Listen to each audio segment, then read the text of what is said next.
Но меня удивляют наши башкиры, которые исполняют эти приказы, не просто исполняют, а бегут с радостью исполнять эти приказы.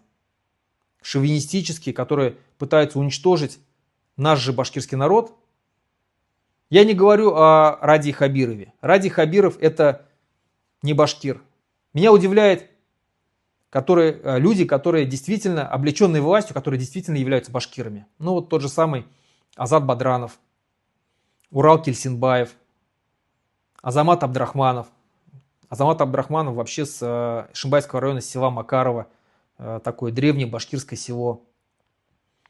Меня удивляют наши депутаты, Зариф Байгускаров, Эльвира Айткулова, Динар Гельмуддинов.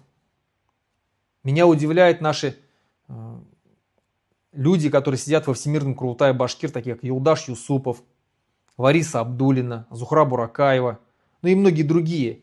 Люди, которые, многие из них в совершенстве владеют башкирским языком. И вот эти люди не просто молча исполняют приказы, которые поступают вот из этого шовинистического Кремля, московского Кремля. Не просто молча, они бегут с радостью навстречу к ним и говорят: разрешите быть полезным.